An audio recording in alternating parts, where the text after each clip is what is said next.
the Bridgerton series. It's the core series. It's 8 siblings. You know these siblings, and they're going to follow a series of different tropes and fall in love and get married at the end of the book.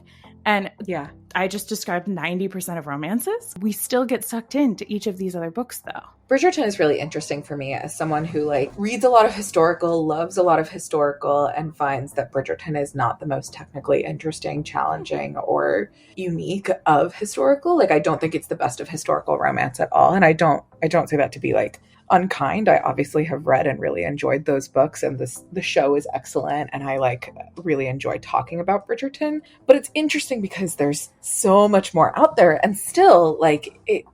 I think one of the merits of Bridgerton is that it's able to really easily lay out exactly that frame. These people who are following their path, being rich white people who keep finding other rich white people to love and marry.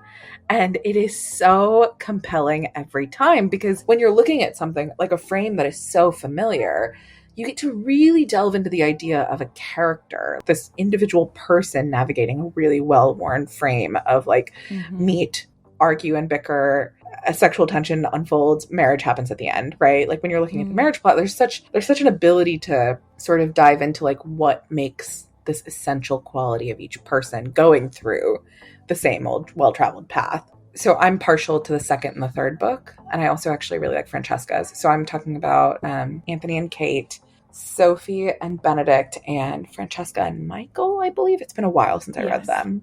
Those 3 are my favorites. Though I do really like Colin and Penelope too. I mean, I really like Penelope. I feel I'm ambivalent about Colin sometimes. I kind of don't really care about his travel journals. I think that's the issue. I'm sort of like, yeah.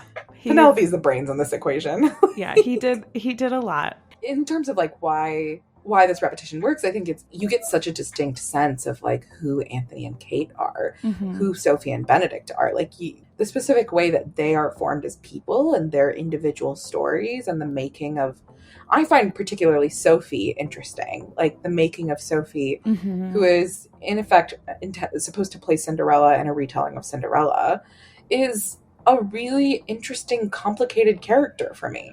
And like, because so much of the tropes and the structure and the comfort of knowing that she ends up on stable ground happen, I can really delve into the idea of her as a person who is both really soft and also forced to be really resilient and hardworking in a world that's like not meant to provide her any protections. I find her to be interesting and complicated because I don't have to think super hard about all of the other elements of that plot.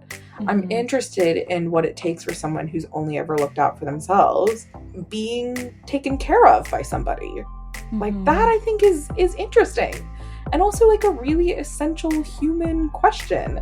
We're always wondering how it is we can become close to other people. It's not a thing that's really easy to do. Or maybe it is when we're children, but like not when we're older and have all this baggage. And so this person who has been repeatedly abandoned and exploited comes across somebody who like wants her so bad he can't think.